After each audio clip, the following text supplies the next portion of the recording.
So, as welcome back to the podcast. It's been a while. Oh, hello, hello. Great to talk to you again, man. So, outside of the podcast stuff for everyone, I haven't seen you since your wedding, I believe. Yeah, and that was November? 3 months ago. Yeah, is that 3 months, 4 months? Wait, shit, we're in February now. Yeah, Yeah, that's dude. 4 months ago. Yes, So because, it's been a minute. yeah, I know. It's been a while. Yeah, because originally I was going to say I haven't seen him since I moved in. I was like, wait a minute. No, his wedding was like the week after or something like that. I was like, or a month later. I forget exactly when. No, it was a week later. I moved in on Halloween, pretty much. Yeah, and the 12th was my wedding. So Yeah, so like a week or yeah, two later. at least I hope it was the 12th. That'd be a bad thing for me to forget. Nah, you won't forget. Hey, and I'll make sure you don't forget, because mine's the 10th. So I'll make sure you don't, because I'll remind you. I always text you, Source, don't forget. A 2 days. couple days, Yeah. couple days, don't forget. Oh god. Hey, we're acknowledging your anniversary on our wedding day, even though it's early, but we are. Oh god damn it. Yep. Hey, you can't forget that way. Oh, shit. I couldn't help it. Alyssa asked me anything about it because the Marine Corps birthday and a good chunk of the guys going are Marines, so we're going to obviously acknowledge that. And I was like, hey, I want to acknowledge the SOAR's anniversary. It's going to be early, but I want to do it anyways. So, so you can't forget. You'll get a huge heads up that way. And then hopefully you don't forget. Yeah, and then the next day we're like, oh shit, oh shit, oh shit, you need to press it. Oh god. Dude, like, so I know this is like our Super Bowl episode of the podcast, but the funny thing about Sunday is I didn't even realize. I was like, hey, guess what Sunday is? I was like, duh, Super Bowl. She goes, no, our 6 year anniversary. I was like, oh, whoops. I didn't even realize it was the 12th. I just knew it was Super Bowl Sunday. I wasn't even thinking of the date. Oh, my bad. And she was like, no. I was like, oh, whoops. I was like, yeah, of course. What else would it be? I mean, come on, Super Bowl. It's more important right now. Dude, Rihanna's doing halftime, man. Sometimes she got a halftime show. Yeah, honestly, I'm surprised when maybe like 10 years ago, how they kind of had all the artists that like she kind of worked with have done halftime shows, but not her. Yeah, and especially, I mean, when it comes to especially female artists, I think it's probably like Beyonce and her, those are two like most famous when it comes to like pop. Oh yeah, they have to. Especially at least the late 2000s to 2010s at least. Yeah, and personally, I think that she's better than Beyonce too. Yeah, I haven't listened to either of them in a while. It's really been a long time, like back to wedding stuff. I've been listening to like any dance song ever to try to figure out a playlist for it. So it's like Mhm. I'm listening to everything fucking known to man. So I literally haven't heard a Rihanna or Beyonce song in a few months. I mean, I don't listen to it on the regular because that's not the kind of music I listen to. But I mean, I still have opinions. Yeah, right. Yeah, I think I like Beyonce better, but it's been so long I could be wrong. I don't remember who I liked better. I mean, the way they sing, it's completely different. But Beyonce has more of a very like dominant, powerful voice, like in your face. I'm gonna come at you. Rihanna to me has just more like pure Yeah, voice. yeah, it's true. But yeah, I was really hoping for halftime this year. I want rock and roll. Come on. Oh my god! Like the fact that they haven't done it yet. No, not haven't done it yet. Obviously they've done it. I don't remember the last time they have though. But come on. Ozzy still sings. Put him out there. Half his songs are in every damn stadium. Just tell him to play. And Metallica is like I Ozzy, don't think you got Metallica's. Metallica. I was gonna Jesus. say yeah. Metallica I don't think has ever done a halftime show. No, And me to me, neither. they're one of the ones you would imagine that they'd be doing it. Yeah, you It's got like you said, them. their Oh, music's jeez. everywhere all the time. Yeah. Shit, dude. Like, there's so many they could go. I And think when was the last rock halftime show? all right, time to bust out the old cell phone here. Come on, children, I gotta get up the Google machine going. Let's see here. Well, I got a list of halftime shows, so that's the best I got. So that's what I'm gonna do. I'm on that too with Sports Illustrated. I'm on Wikipedia, Coldplay? so mine's probably. Yeah, you don't remember Coldplay? Dude, it was the worst one ever. Yeah, that's why I don't remember it. Dude, I almost cried. I guess you could say maybe Coldplay? No, don't you dare. Don't. Fine. Then it would be The Who. Fine. I'll accept 2010. that. I'll accept that. 2010 was the last time you had an actual like real rock Super Bowl. Trash. But then also before that, it's The Who, Bruce Springsteen, Tom Petty, Prince, the Rolling Stones, Paul McCartney, like all classic rock stuff. So I guess they had to do something different. I guess. So maybe they're just doing like decade things. So next decade it'll be something new. It'll be K-pop next. They start having K-pop guys go next. Oh, the boy bands. Unfortunately, it's not popular enough in America that they would do it. I don't think. If they said BTS was doing it, it would be. True. It's still K-pop. They have English songs, but they are K-pop. It could happen. Trust me, I'm not getting my hopes up. I love them, but there was a petition, I think, 2 years ago for them to do the halftime show. People were trying to have them do it. Didn't work. They had like 1 million signatures. I'm like, come on. You got to make money if you do it. Just do it. That's all Goodell cares about is his fucking money anyways. Honestly, seriously. You don't give a shit about anything else. No, if he wants to make money, he'd be smart. Halftime show. Fuck it. Just throw all 7 guys of BTS up there. There you go. You got to make $1 billion technically by accident because he probably doesn't know who they are. Mm-hmm. He's just doing what he's told to do.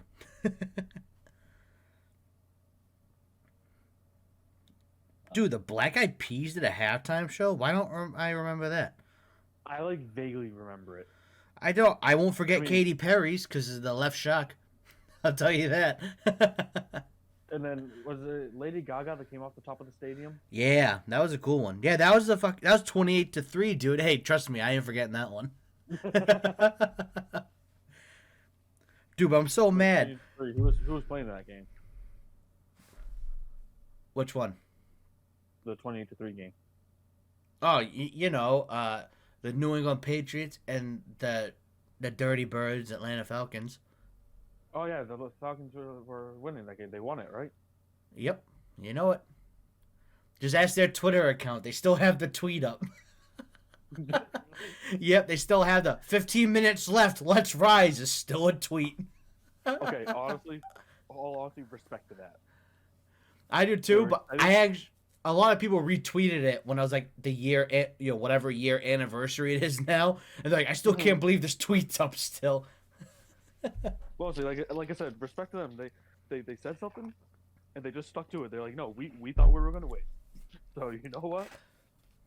Oh, crazy fact about that just popped to my head. Tom Brady's stats against the Falcons, dude, no lie. I even looked it up. He has 28 touchdowns and 3 interceptions against Atlanta. Fucking gold. Oh my god. That's awesome. Oh shit, so funny. You can't make that kind of shit up. No, you can't. That shit's funny. Oh, and so this, who do you think's gonna be winning this coming up Super Bowl? So for me, it's tough because honestly, I don't like either team. Not a fan of either one. But if I had to pick all right, so I have 2 picks technically. Personally, I picked the Chiefs only because AFC, the Pats. That's the way I look at it. AFC is my division I root for. As someone that watches the game and understands it, Philly has a better defense and an amazing offense. And for that reason, I think they will win over Kansas City. So basically, you think that the Eagles will win. You want the Chiefs to win. Yeah. I'm the exact same boat. I want the Chiefs to win because my dad's a lifelong Chiefs fan, so I like to see when the Chiefs are in the Super Bowl. I usually root for them. And 2, I just don't want the goddamn Eagles to win. I That's don't. that's I the don't main either. thing. I just don't want the. Jalen Hurts has played a great season this year. Oh yeah, Do not put anything against him. yeah. I hate the Eagles organization. I hate hmm the Eagles fan base. I do not want them to win. That's my thing. But here's a reason why I want. If I could have my own way, I say reschedule Super Bowl, pick 2 new teams. That's how I would personally do it. 'Cause I don't like this at all. I wanted the Bengals in the Super Oh, Bowl me so too. bad. I was I'm rooting a for I'm a Cincinnati again. big I'm a big Joe Burrow guy. Oh, me I too. love I, Joe I Burrow. like Burrow and Jamar Chase. I like those two. So I was Jamar Chase hoping, is filthy. I was hoping for those two to make it back and hopefully win it this time. But the good thing is, I mean, they're both pretty freaking young in their careers, so Yeah, just they have a long hopefully future ahead of them. neither of them get like that major injury that makes it so they're not the same player anymore. Or maybe like all Bengals need to do, literally all they need to do, is maybe get a teensy bit better on the line. Make sure Joe Burrow isn't the most hit quarterback in the past decade. Yeah, that's rough too. Like I thought I saw a stat in Joe Burrow's career so far. He's taken more hits than like Tom Brady in like 15 years or 10 years of his career. Yeah, it's ridiculous. But also look at who Brady had for lines though too. And Brady's also really smart. He knows how to just dump the ball off, throw it away, so he doesn't get hit, and the wide receiver doesn't get killed. Yeah, we all know Burrow's looking for a number one somewhere down the field, about 30 yards down. We all know who he is. It's hard not to. It's like having Randy Moss. You hike the ball, you're looking Whoa. 30 yards downfield. Where is he? So you got that, and then you got another first-round draft pick in T. Higgins. Yeah, him too. I heard he's on the trade block. I thought for next season, I or wouldn't be surprised re-sign. if- I forget which one.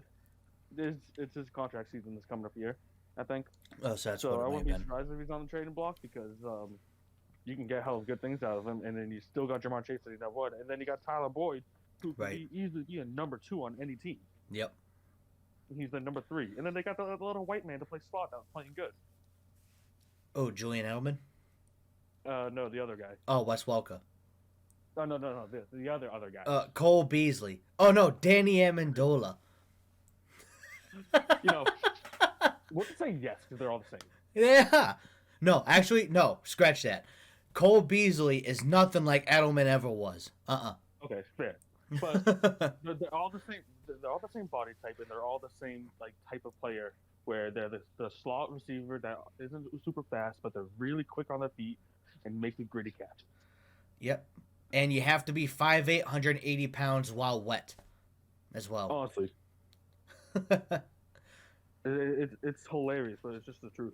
So pretty much any white guy that's a bagger at Shaw's or something, there you go. There's your there's your slot receiver right there. What That was guy. the 40 time? 4.7. It's a little slow. What was your 4-cone drill? Oh, I don't even know what a good number for a 4-cone drill. But we'll say I it's fucking don't outstanding either. Number. We'll say it's outstanding number. Boom, you're on a team. Hey, hold on a second. What are you doing with that baseball bat? Tell me if we can take a hit. Yeah. Yeah, not too bad. All right, now let's try with a trash can this time. All right, you're still alive? All right. All right, bring in the Mack $2 truck, million. boys. He's still standing. Bring in the Mack truck. Here's a $2 million contract. Enjoy. Yeah.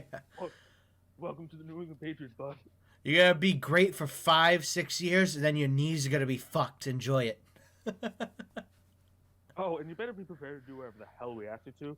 Yeah, if we need you to play cornerback, you're playing cornerback. Yeah, and then when all of our quarterbacks suck, you have to be quarterback as last resort. So make sure you know the playbook inside and out. Oh, God. That's why the Chiefs won't win. Actually, I don't think the Eagles have a small white guy either. So, No. yeah. At least the Chiefs have a big white man who's really good. I do love the fact that we're having a Kelsey and Kelsey Super Bowl. I don't mind it, but honestly, this is the worst hype job they've ever done for a Super Bowl. Oh, you haven't heard anything of it. You haven't heard any hype about the Super Bowl. You heard more hype about the Bengals-Chiefs game than you have about the Super Bowl. Yeah, I've heard nothing. The two things I've heard were Kelsey and Kelsey Super Bowl. Yeah, we all know that now.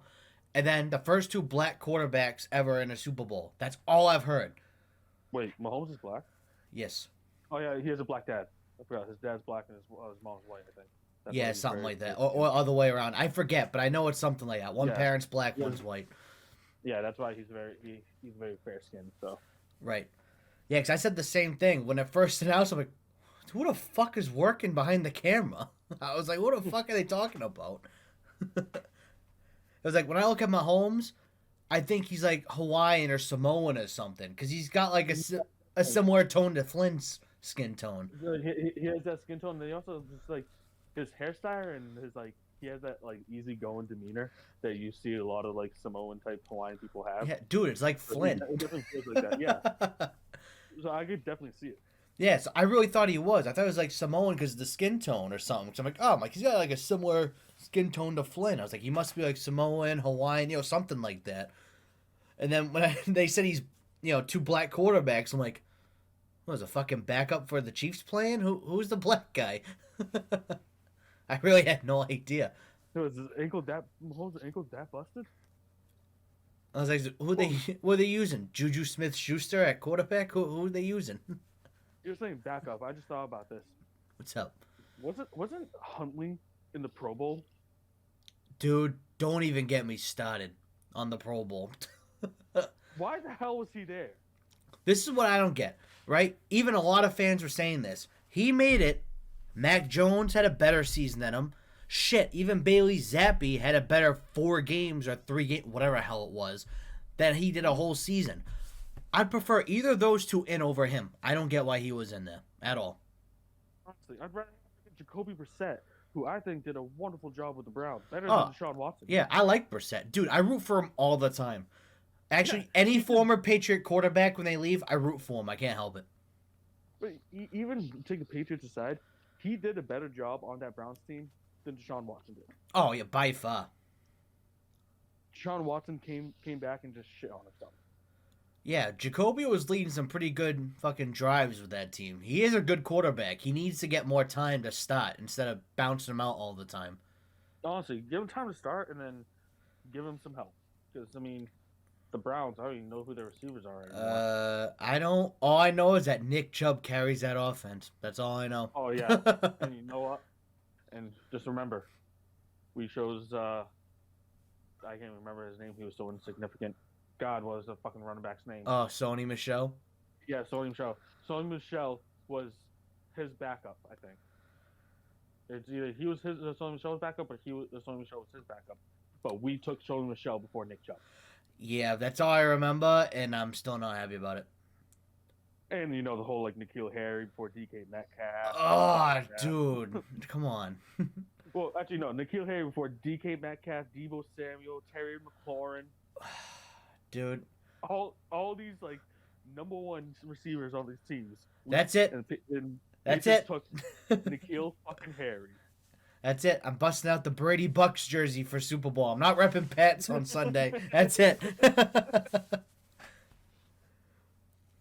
No, but dude, I remember that draft for DK Metcalf. I was texting Flynn was our pick. I'm like, here we go, DK Metcalf, Patriot, calling it. Patriots pick N'Keal Harry. Who the fuck is this guy?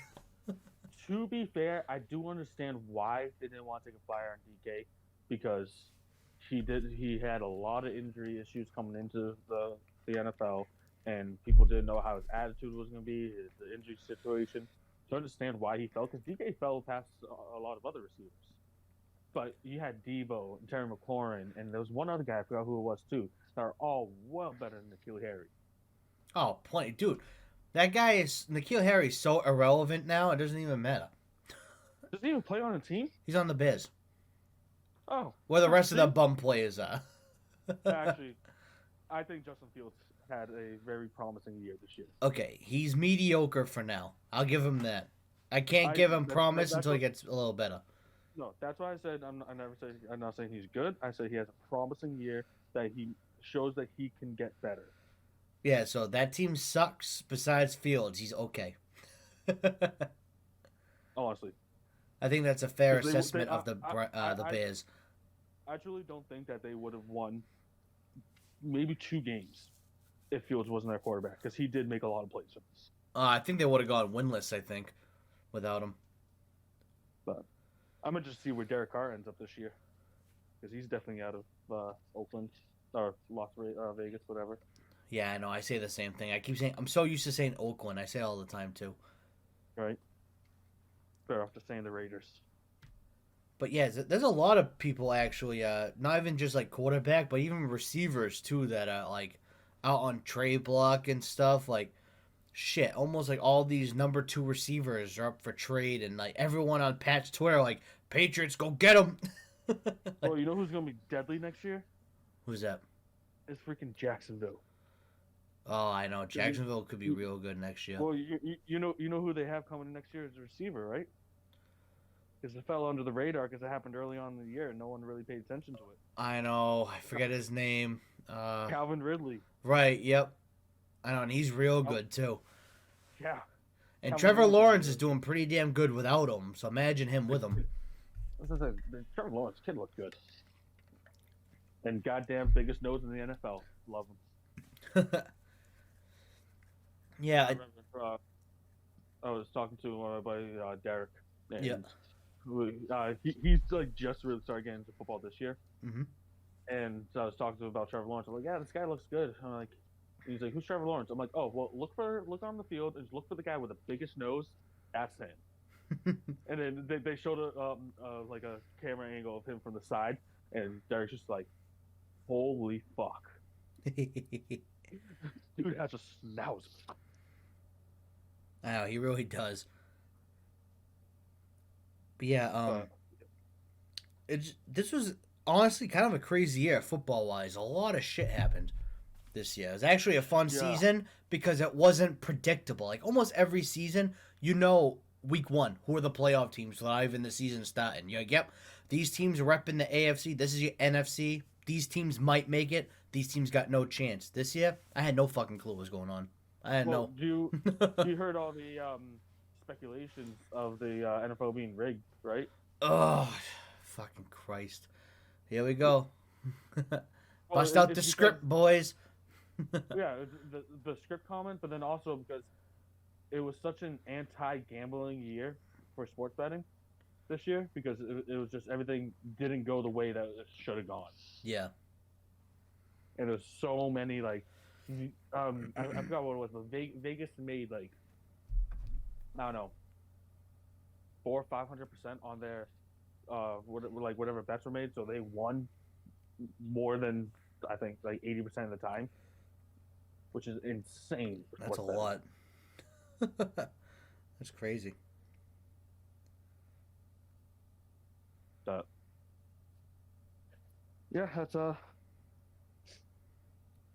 that's your what a conspiracy theory for rigging the NFL. Who was it that even said that? I forgot. They said it in an interview about like, oh, we're just going with a script. Oh, and then Arian Foster said something about that. Oh, that's what it was. Arian Foster was like, he was like, yeah, in 2012 I was supposed to lose faith in Jesus, and I'm like, yeah, okay.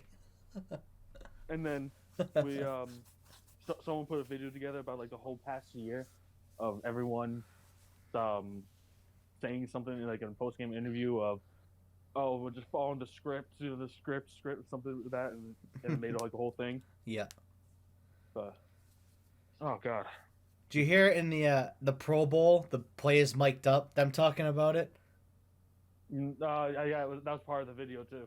Yeah, it was one part. Like the guy's like, "Oh man, I don't remember that play." He goes, "Man, you didn't read the script. You got to read the script first."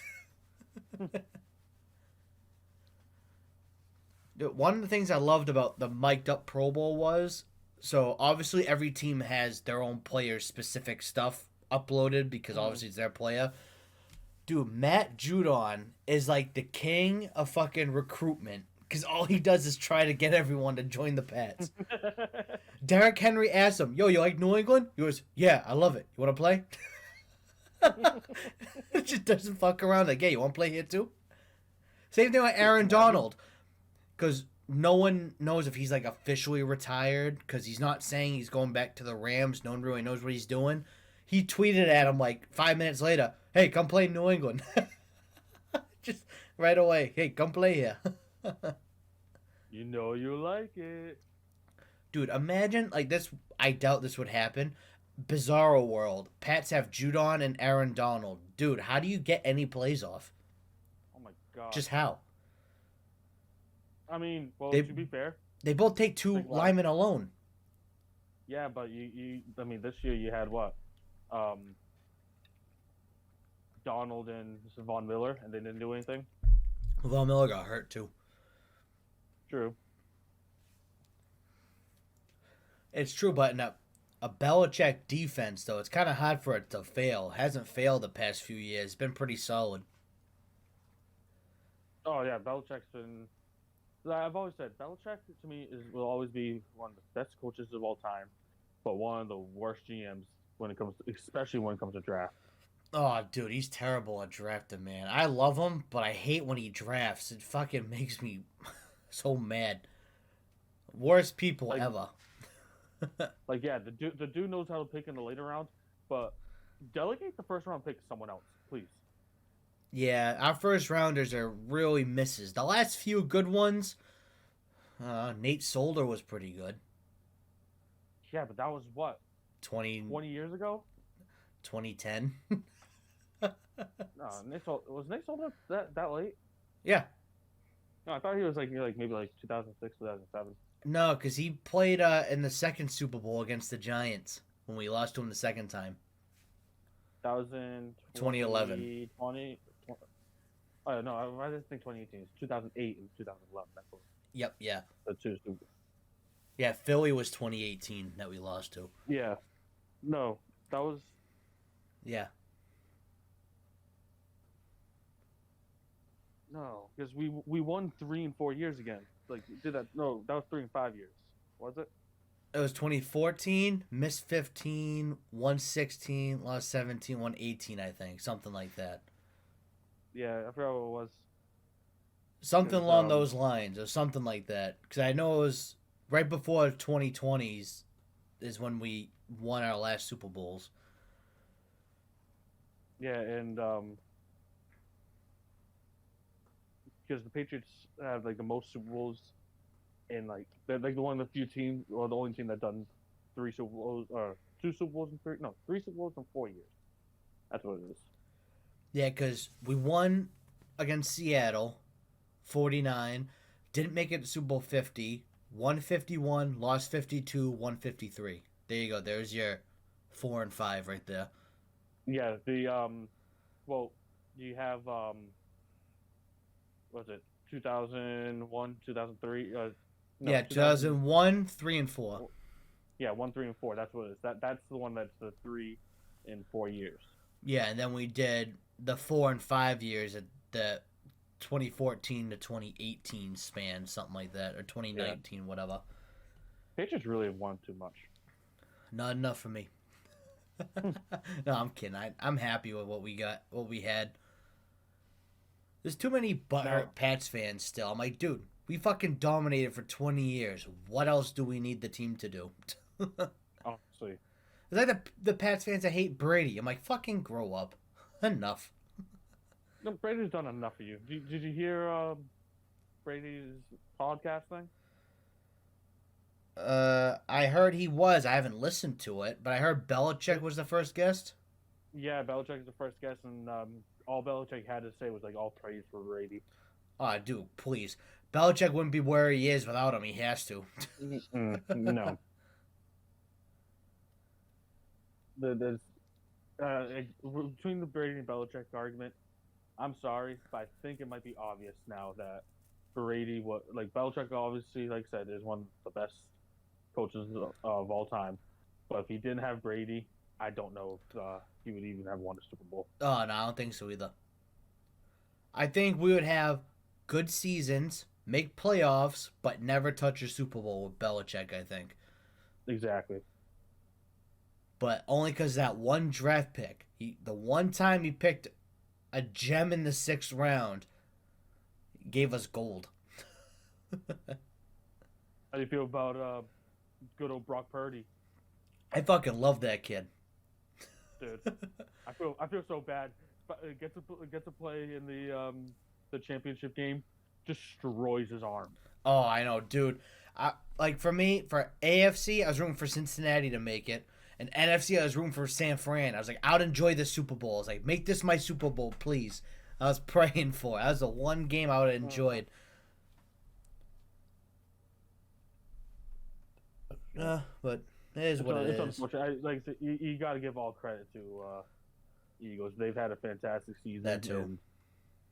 And their team's just been absolute juggernaut. Especially in the playoffs too, man. They won their playoff games by like landslides. They weren't like, oh yeah, won by a field goal. No, they won by like 14 plus points each game. That's a beatdown in the playoffs. That's terrible.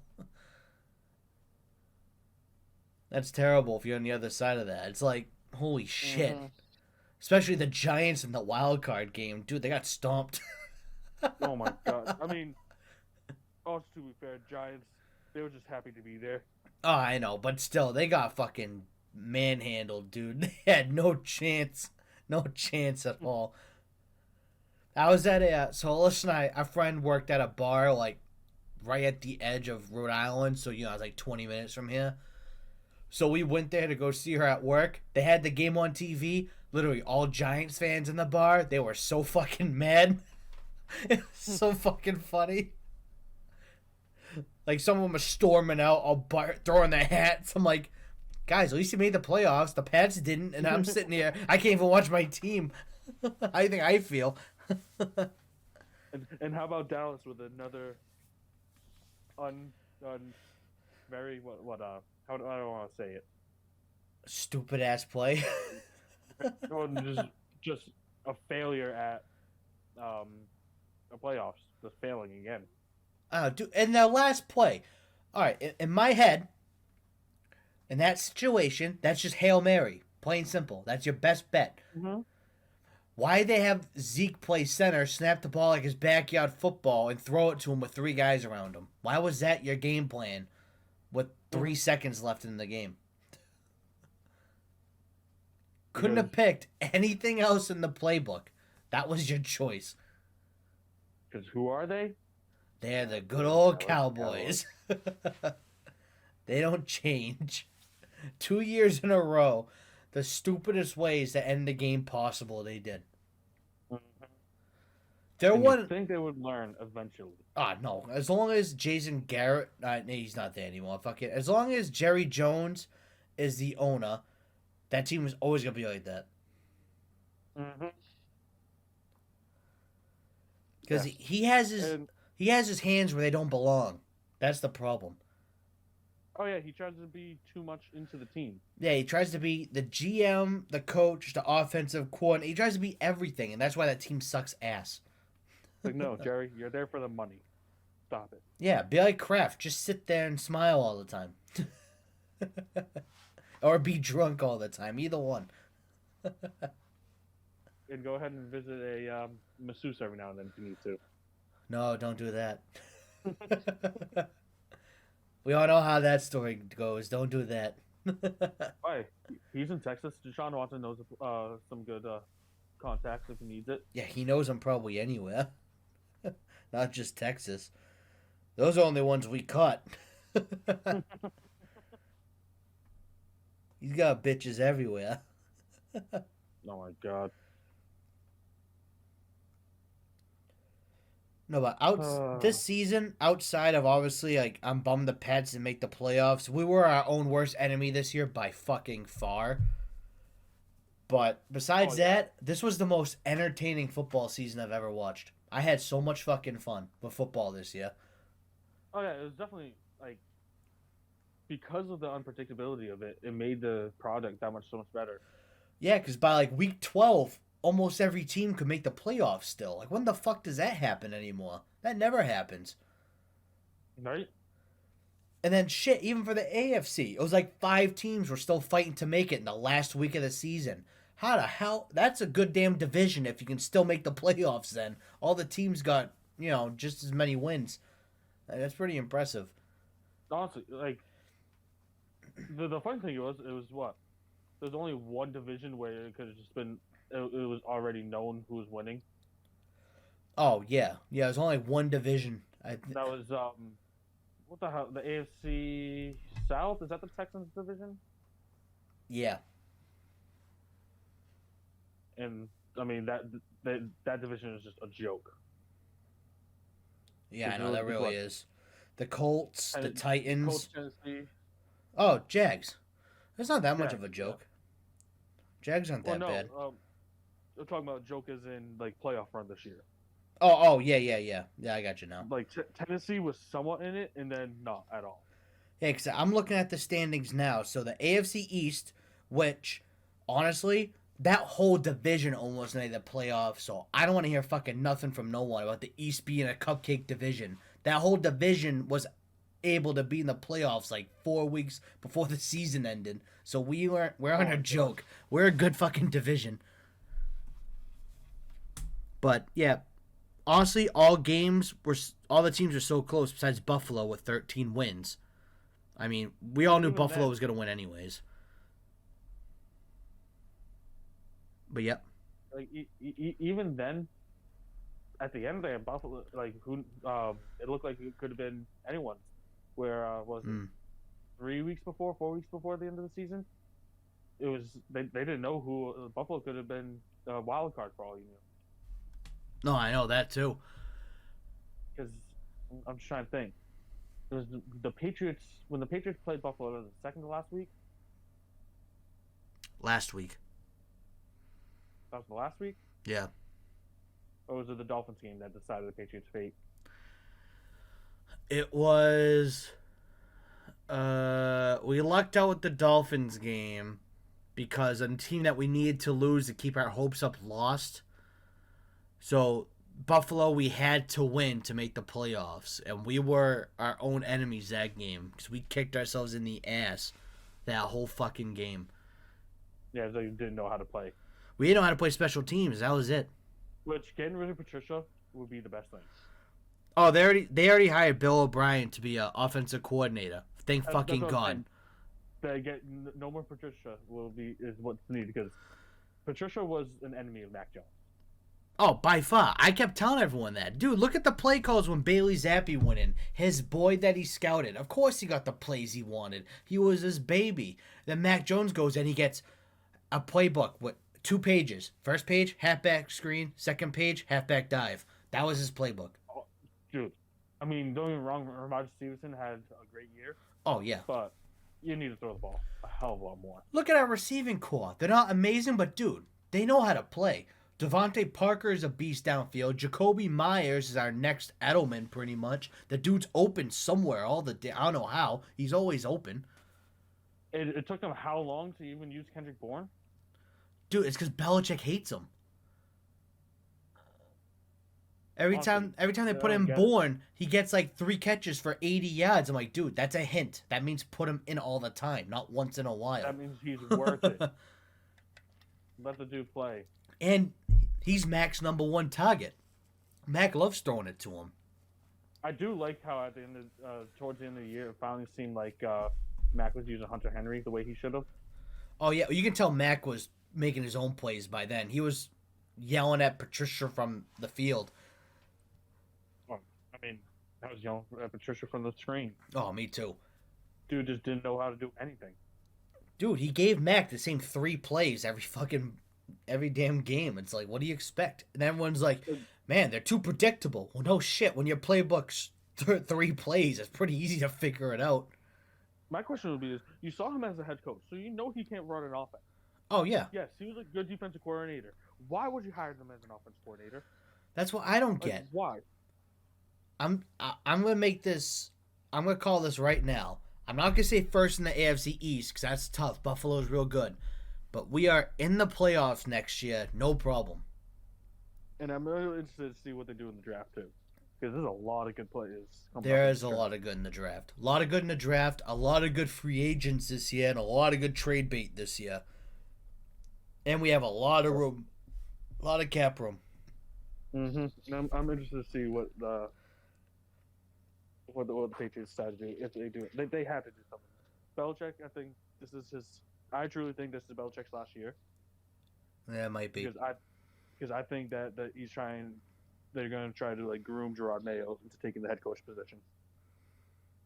Maybe. I wouldn't mind Mayo being coach. He's pretty good at linebacking I coach and defense right now. I mean, what's basically our best position on defense? Linebacker, by far. Easily. I mean, we had at least early in the year. I feel like it fell off, but at least early in the year, the cornerback, that secondary was good. But I do feel like it fell off eventually. It did because some started getting banged up throughout the year, which kind of sucked. But dude, Which, that kid Marcus Jones, man, #1 corner in the future, right there. dude, say what you may about Belichick with his draft, because like I said, I don't trust him in the draft, except for the obscure picks. Oh, I know. Duggar was a hell of a pick. I love Duggar. He's one of my favorites, dude. He plays like hard. Pat Chung used to play. He runs Plays in. hard, and that's what he needs. He'll hit you hard, too. He's got no problem smacking you. He plays old school, which is why I like. And then he knows how to find the undrafted guys, too. Oh, yeah, man. Jesus. Except I do think that his playbook is basically just saying, all right, your name is Jones and you're a defensive back, you're on the team. Well, yeah, I know. Or if your name is How many- Jones, you're just on the team in general. Yeah. How many Joneses are there on the freaking Patriots? Jack Jones, Marcus Jones, Mac Jones. I think that's I all thought of that was them. another one. I thought that was another cornerback. Yeah, Jack. No, I thought there was 3 Jones cornerbacks. Oh, I don't know. Okay. No, that was Jonathan Jones, but he's gone. Yeah, he's gone. That's what it was. It was Jonathan Jones. So it was Jonathan Jones, and then you got Jack Jones and Marcus. Marcus Jones. Yeah, and then you have Mac Jones on offense. Maybe I should change my name to Jones. I was thinking the same thing. Maybe I can get a job on the Pats. Yeah, maybe I can be like, I don't know, a practice squad lineman. Oh, dude, you and me both could. You kidding me? Hell no. We get ran over in a second. Hey, worth a shot. Hike. Source, you good? I think I'm dead. Well, you're talking. All right, God. all right. So, all right, Mac and Soars, you guys gotta make sure you guys you gotta block Judon in this play, okay? You know what? Football ain't really for me, Coach. Nah, you know I'm good. Yeah. See, the thing about that is, yeah, he's tall, strong, and scary. So no. And I just don't want to do it. Hey, Bill. How about you get your son Steven over there? I'll block him. Yeah, I know. Get Steve that makes all the funny faces out here instead. Oh God. Dude, my favorite thing is when they cut to Steve Belichick making faces. Oh, the dude is just like. It's like he's cracked nothing out like of his mind father. or something. Like you get a job with one at the time one of the most predominant teams in the history of the league because of your father. Because in reality, I think we all agree, Stephen Belichick. If Bill Belichick was never a thing, Stephen Belichick would not be a coach. Oh yeah, I don't think so. So, because of the name of your father and who he is, you were able to get a job. And granted, he's a defensive backs coach, and defensive backs have been good. Yep. But I also wonder how much of that is Bill and how much of that is Steven. But Yeah, it's hard to tell because that team overall on defense, man. I don't know what they're doing, but it works. yeah, no, they're good defensive team. Like I said, injuries kind of make them fall off at the end of the year. But Yeah. there's not much you can do about that.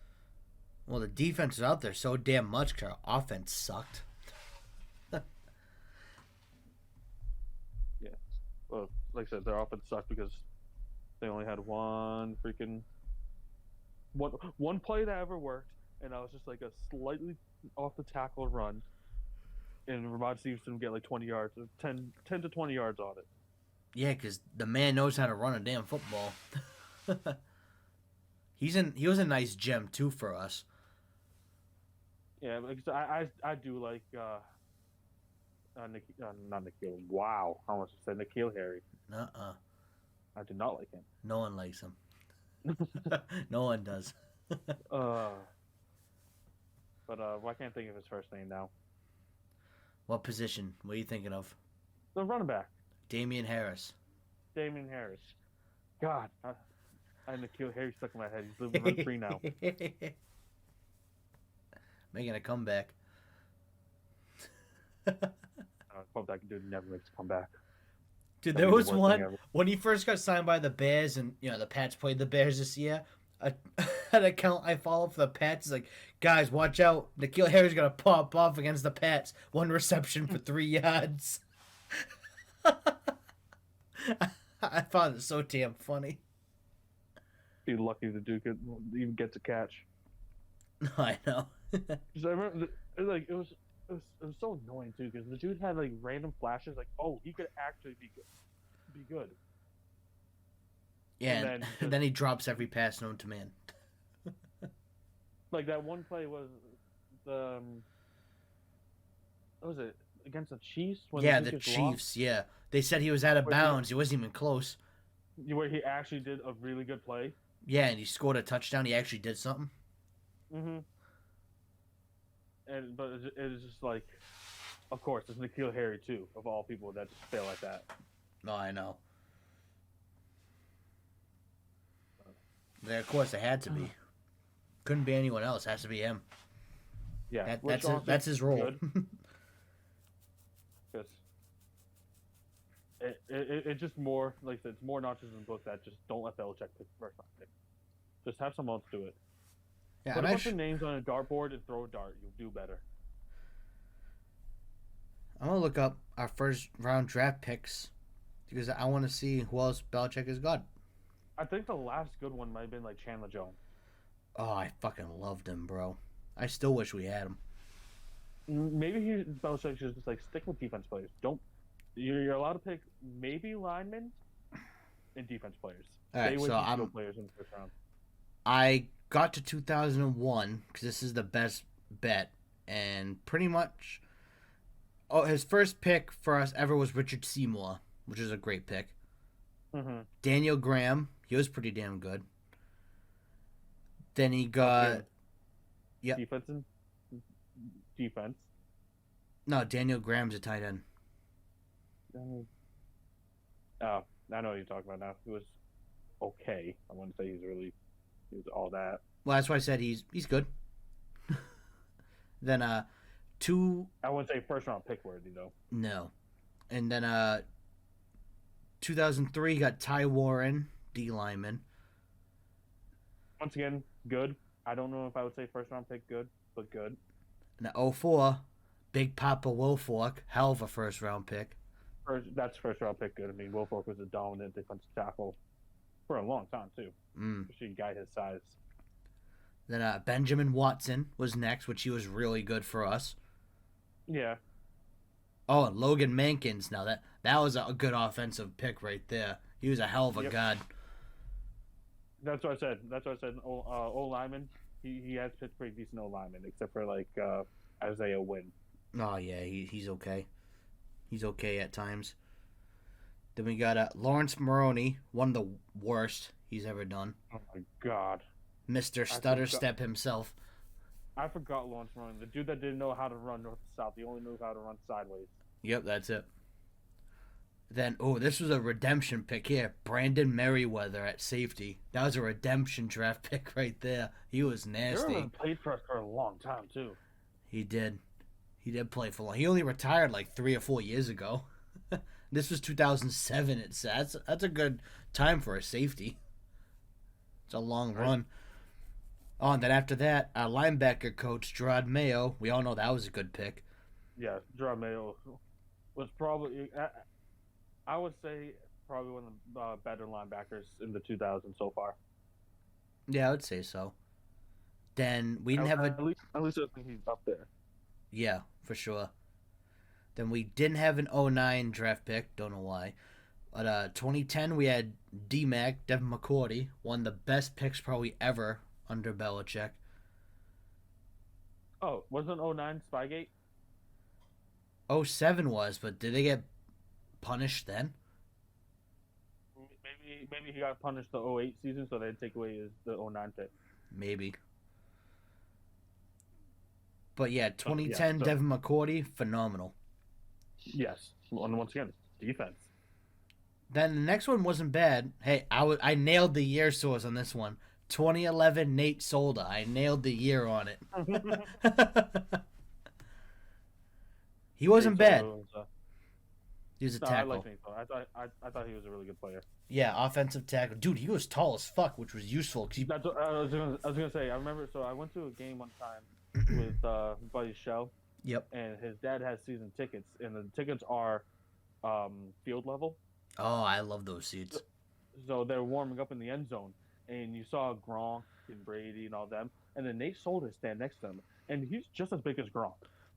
Yeah, he's like 6'7" like- or some shit. I'm like, dude, this dude is huge. And it's awesome that he was Brady's blind side because you had a hell of a wall to get through to get to Brady, which he never got touched. He doesn't really get touched from his blind side. They always done good protecting his blind side. Mm-hmm. Then after that, we had got what's that? what was it, Trent Williams. We got for a while. Oh shit, no. Who the hell do we have? I know what you're talking about. Oh No, man. Trent Williams. I don't think Trent ever left, Brown. Trent Brown. Trent Brown. Yeah, Trent Williams. I don't think ever left the Commanders. About to use the improper term. No, he used to be in San Fran before that. Okay, so he was in San Fran first, and then Yeah. on Washington. San Fran for like 2 years, and he was on Washington since. Okay. I only know that because I was playing Madden 11 the other day, and he's on the 49ers. Only reason why I know. If I wasn't playing that game, I'd have no fucking clue. I would have believed you. Well, I mean, if so, say he was on the Commanders since 2013. As far as I've been seriously paying attention to the NFL, like in depth to different players, he's basically been on for as long as I know. Yeah, pretty much. Yeah, he's been playing for years. And then So what we're at 2012 now. Both draft picks, two of my favorites ever from Belichick. Defensive end Chandler Jones. 4 picks later, Dante Hightower at linebacker. Dude, you couldn't go wrong with those two. No, I think it was like he had, I think it was like 4 years in a row in the middle, just like the late 2000s, early 2010, that he had great picks, and then it just fell off. Like wait until you hit to I think maybe like 2014. Oh yeah, After so I'm that, about to name off some it fell gems off. here. Not good gems, bad ones. 2014, I don't think this guy's on a team anymore. Dominique Easley, I don't think any team has him. 2015, Remember Cyrus Jones was picked? yeah, not first round, but I do remember him. No, I think he was a second round pick. Well, I'm not looking at second round pick, Swords. You said first. I know, but still, it just popped in my mind. One of the worst picks I've ever seen. The dude couldn't even receive a punt.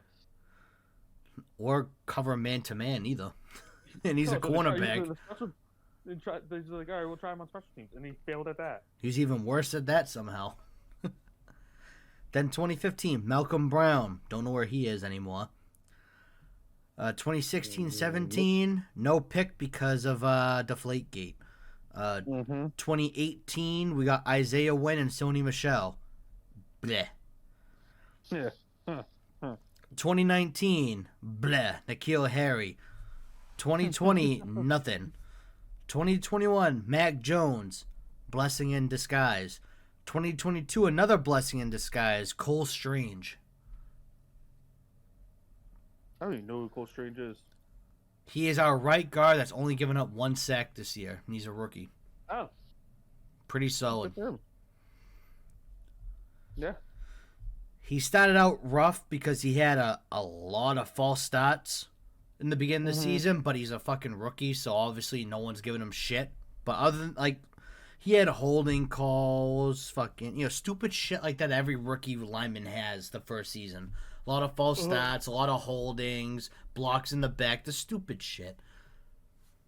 Stuff that no one gets butthurt about, because when you watch the replay, he just saved the quarterback from getting his head ripped off. Like, it's those plays. Yeah. He's doing instinct that we expect from a player that's played for years as a rookie already. just get the penalty so the quarterback don't get smashed. right? Which I'm always fine with that. Oh yeah, if you know your quarterback's gonna get killed and it's not like a play that's gonna ruin everything, save your quarterback. Yeah, whenever I see it, like, and I see it's holding, I'm like, come on, man, holding. And then I see the replay, I'm like, oh, man, you just saved his life. All right, that's fine. I let it slide. You're telling me your quarterback was about to be decapitated? Yeah, it's okay. You can take that holding. Yeah, I always find it fair in those scenarios. Although there are like this year especially, there was a lot of weird officiating. Dude, I don't know what's what anymore with penalties, because, like, I'll see roughing the passer, and the quarterback just tripped on a blade of grass, but they blame the DN that was standing next to him. Mm-hmm. Like, I don't know what is what anymore. The roughing the passer has been one of the worst calls this year that I've ever seen, where the guy will be in the middle throwing the ball, and the defensive end or defensive tackle or whatever would literally just like push him, and then you get a pass interference, roughing the passer call. I know they've been real bad with those this year. That was the worst by far. Roughing the passer, and I'd say pass interference was kind of bad this year too, because some of them, like, it was nothing, and they're throwing flags. I'm like, why? They're not even touching each other. I'm like, why? Because he's not fast enough to keep up with them, so he tripped, and that's pass interference. That's the problem now.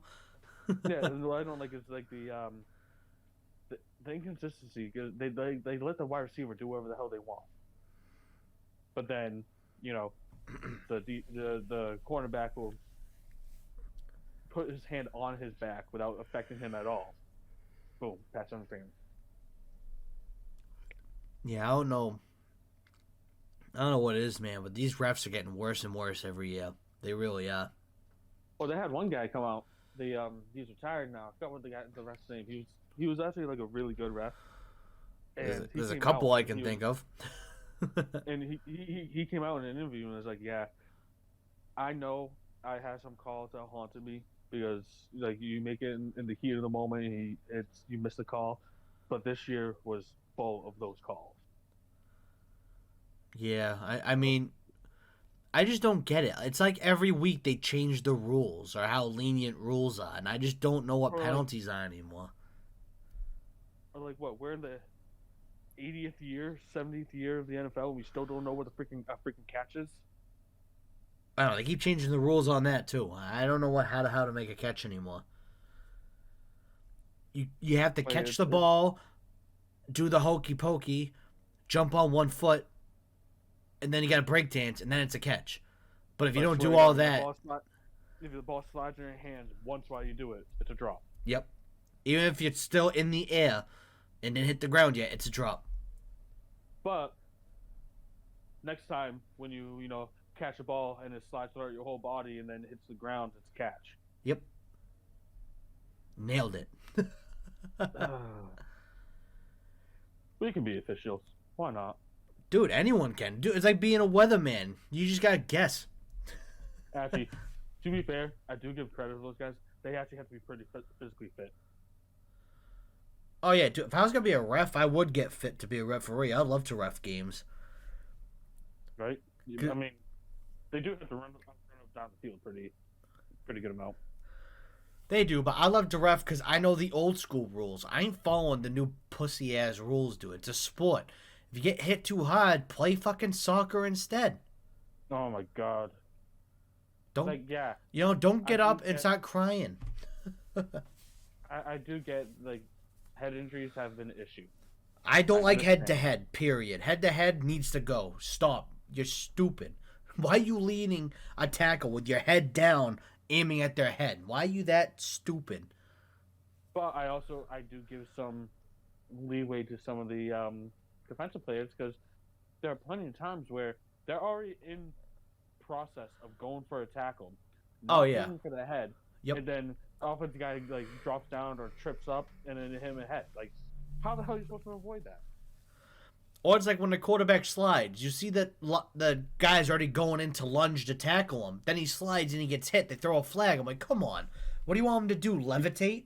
Like, what do you want? Speaking of slides, did you see Tom Brady slide? where he tried to slide tackle. Oh yeah. I had to think for it. I do remember that. Yeah. Oh no, it was this year. I think it was against the Cowboys. Yeah, it was the Where wild card game. yeah, it was either a fumble or interception. I forgot what it was. And he's running. He's in a pile already, and Brady just slides. Not even like close to him. He doesn't even hit. No, he slides like 3 feet away from the play. Oh, fucking idiot. I remember seeing that play. Everyone's like, he's dirty. I'm like, oh, shut up. I'm like, he's 40 fucking 5. He ain't tackling anybody. Relax. All these guys are in their 20s. Yep, no problem.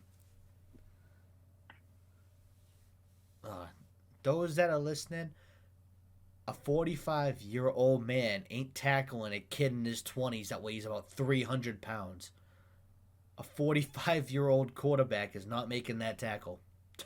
Sorry, I was getting real stuffed up, and I'm like, I need to blow my nose. Yeah, no problem. But yeah, I'm pretty sure that if he tried to make the tackle, he would get broken. I think he literally tried to tackle him, but missed because we've seen Brady tackle in the past. He's kind of smart with it. He drops right in front of you, and you trip over him. That's a smart fucking move because you can't get flagged for nothing. You can't get in trouble for that. Nope, as long as he doesn't slide and try to like take out their legs. If he doesn't, there's nothing he can do. He drops like a sandbag, and everyone trips over him, and he gets a tackle.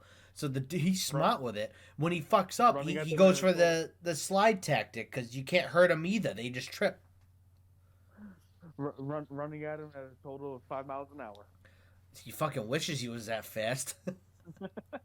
That's like Mach speed for Brady. That's insane. Oh, dude, speaking of speed for Brady, they gave him, every player in Ultimate Team gets a retirement card. Brady's retirement card has a 91 speed, my guy. That's the fucking greatest quarterback of all time. 97 throw power, 99 accuracies across the board, 91 speed. Bro, that's the best quarterback ever. Dude's freaking like primetime Michael Vick.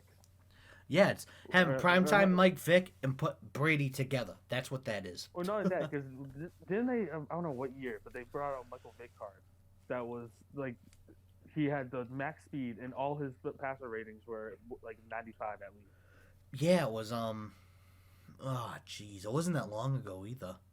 No, I think it was only like 2 or 3 years ago. And he was like the guy to have.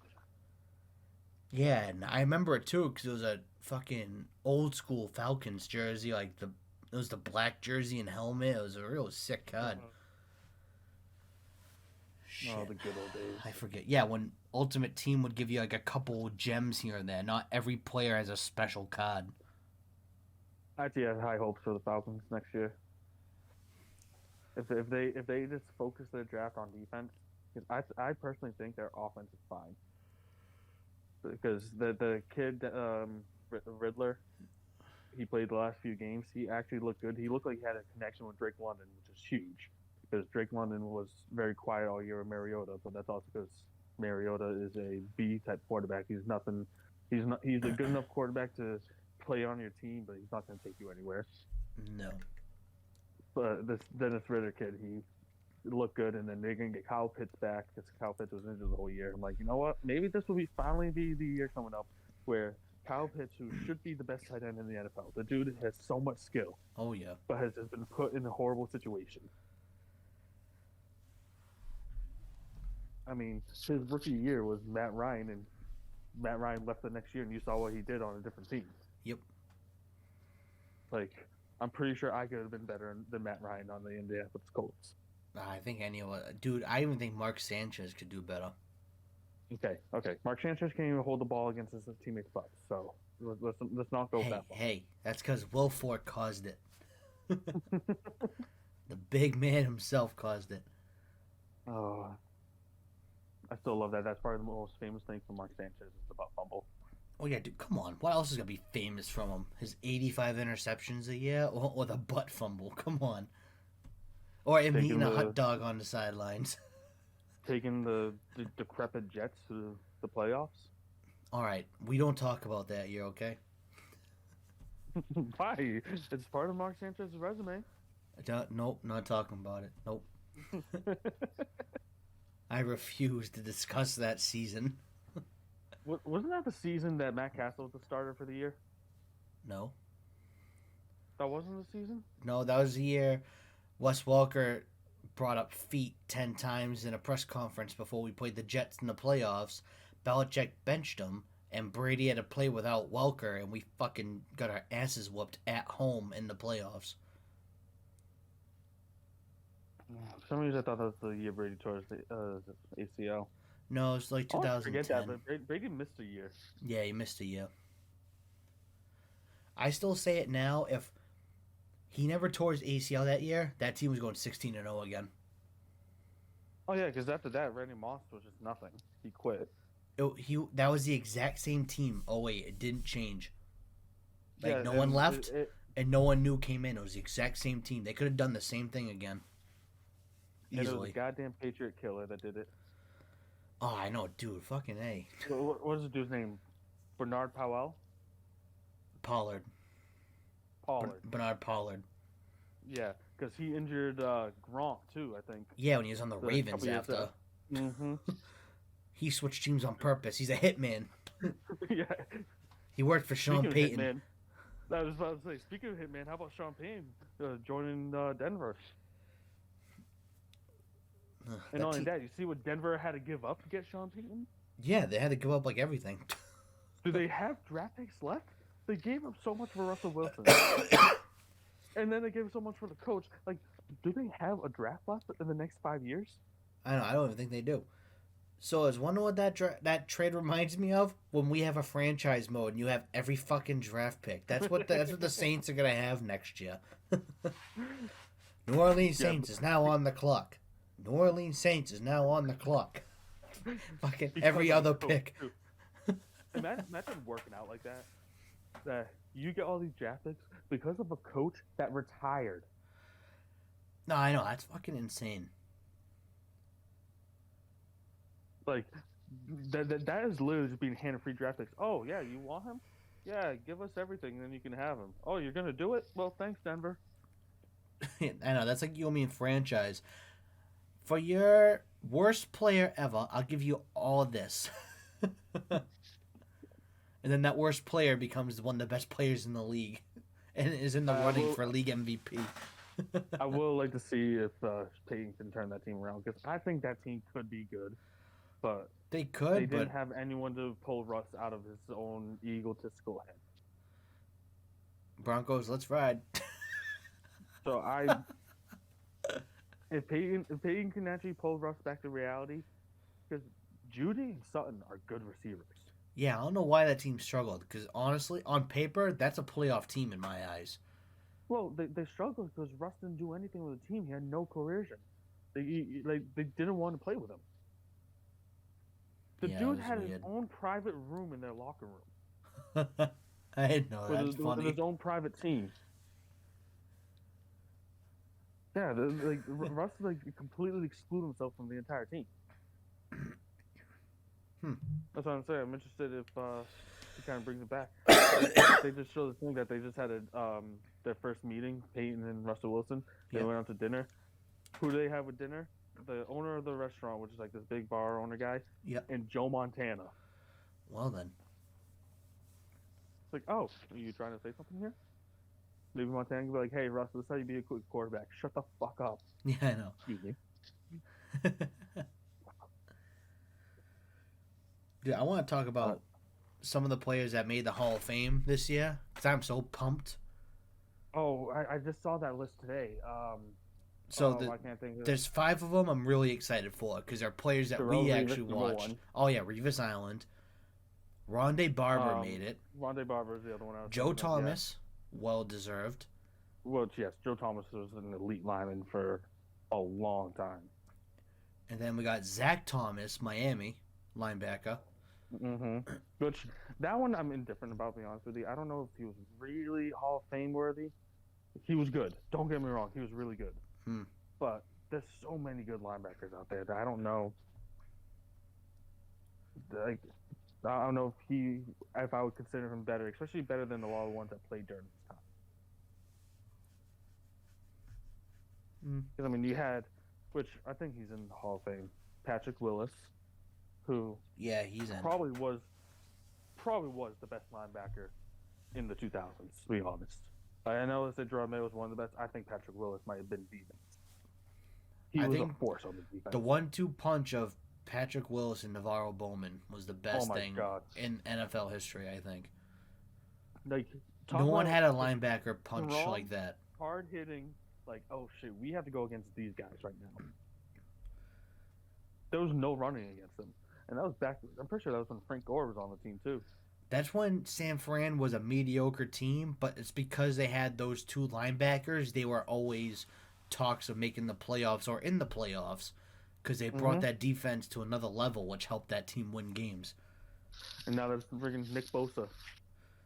Yeah, I know. Now they got Bosa. He's got the power of both of them by himself. Dude, that guy, dude's insane. Like, everyone saw Joey Bosa and like, dude, this guy's good. And then his brother comes in and it's like, nope, he's better. This kid's good. And the last guy on that list for modern era players, I'm happy to see DeMarcus Ware make it because he was really good too. Me too. DeMarcus Ware to me was one of those players that for like the longevity of his career. He played for a long time. Yeah, especially for a linebacker. I see. You say linebacker. I've always equated him to defensive end more, or at least edge rusher. To me, he's always been he was always the edge rusher for them. Yeah, I always called him an outside linebacker. He very well could be. Yeah, I don't know what his actual position was, but I just remember him coming off the edge a lot. He was a dominant threat to the quarterbacks.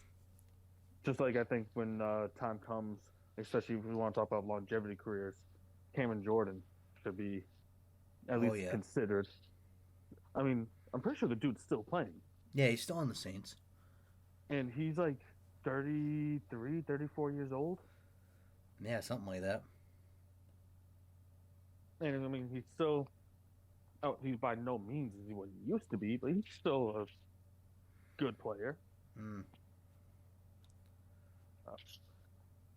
Was it last year that Terrell Owens was in the Hall of Fame? When I saw that list, I started thinking of guys people that were inducted into the Hall of Fame. I'm pretty sure Terrell Owens was last year. Either last year or the year before. I'll look right now. I'll tell you what the class was.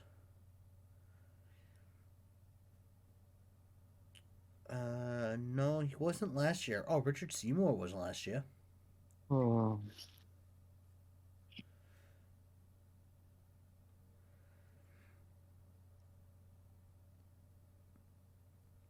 Oh, one I was really excited for from 2021 was Megatron getting in the Hall of Fame. Yeah. I was pumped for that because that dude, for what he did on a team like Detroit that sucked ass, was awesome. He deserves Hall of Fame status for that. So I just looked it up and I just saw an article. Andrew Luck among 2024 Pro Football Hall of Fame first year candidates. Andrew Luck was a good quarterback. He is not a Hall of Fame quarterback. A Hall of Shame quarterback, maybe. Yeah, he like I said, when he played, yes, he was good. He had injuries that ruined his career. He probably would still be playing right now if he didn't have those. Yeah, most likely. But he is not a Hall of Fame quarterback because of the way his career ended. I'm sorry. I'm looking at this list right now. The ones I would pick to be first ballot, Julius Peppers could make it. Antonio Gates shouldn't even be a question. He should make it in no problem. Why hasn't he been on the ballot before? It's been more than 5 years since he's retired, right? I honestly don't know when he retired. I couldn't tell you. Oh my god! You know who I just saw on this list? Who? Greg Hardy. The freaking wife beater himself. Why is he even on the list? I don't. He was a good player. Don't get me wrong, but he should not be on. Well, hold up. He's on the list. So I'm making an argument here. Why haven't they had Ray Rice pop up on the list? They're gonna have a Hall of Fame for the best wife beaters. Yeah, they're in their own class, their own section. I'm hyped about this now. You know who's on the list? Who? Marquette King, the most swag punter you ever seen. Dude, he was my favorite punter ever. He was awesome. He'll celebrate a freaking good punt. It was awesome. Okay, this list is just. I guess there's these things called legend scores is what like allows them to be on the list. Yeah. Matt Castle is on the list. Oh, come on. No. Derek Anderson is on the list. Derek Anderson. Who the fuck is that? He was a QB for the Raiders years ago. Oh, yeah. Oh, Jesus. Why he on there? No. Like, there's Eric Berry. Yes. Eric Berry should be a Hall of Famer. Jamal Charles. I don't know if I would put Jamal Charles to the Hall of Fame. He was a really good running back, but I don't know if I would say Hall of Fame. I'd put Sebastian Janikowski in. Yes. Janikowski was a dominant kicker. But also, kickers have a harder time getting into the Hall of Fame. Yeah. Oh, inside linebacker? Derek Johnson has to make it. Dude, he was the force on the Chiefs for a long time. You got to put him in there. There's no reason why you shouldn't.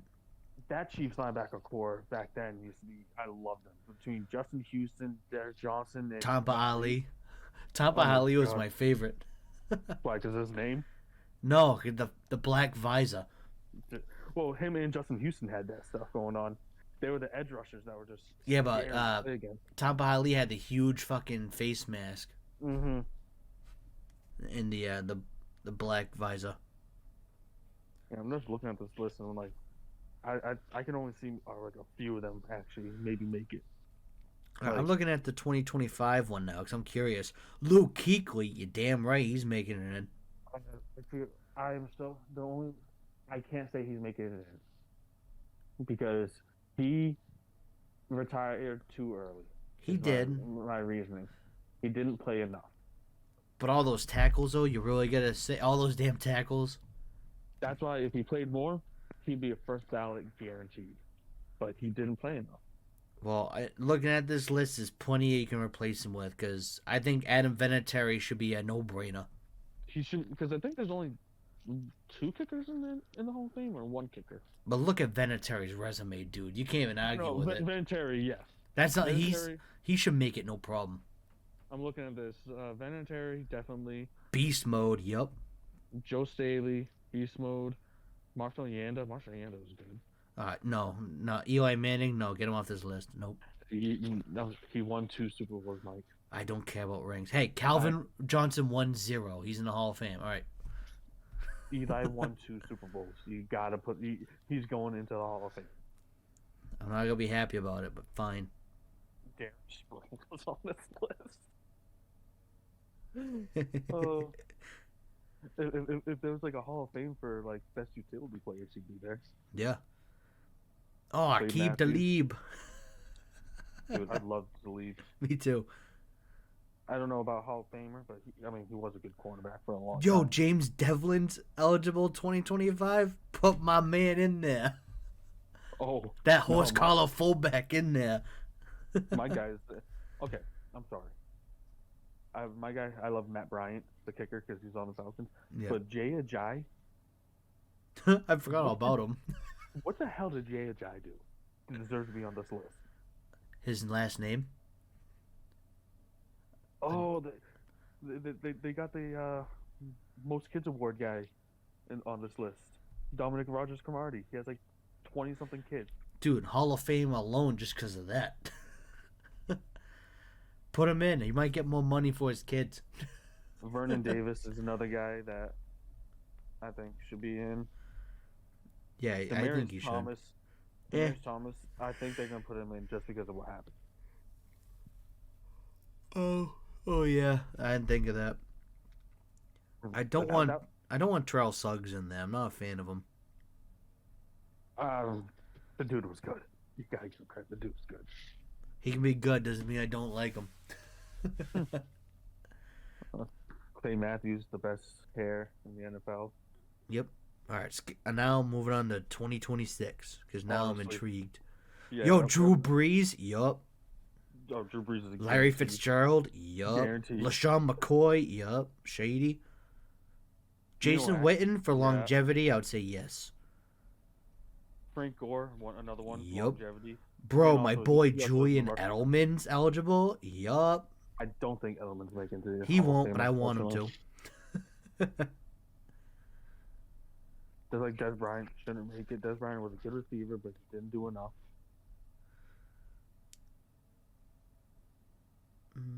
Alex Smith. Matt Schaub. Matt Schaub, dude, Mike Vick back up. Matt Schaub had, Matt Schaub actually had like I think it was a 4,000-yard season on the Texans. Yeah. He actually had like one really good year. Yeah, I remember that, but the team I think sucked. Steven Gostkowski, I don't think he should make it. No. Mainly because of the way he fell off. Bro, I just moved on, and I think 2017 is like the most stacked fucking list I've ever seen. 2027, you mean? Oh, yeah, sorry.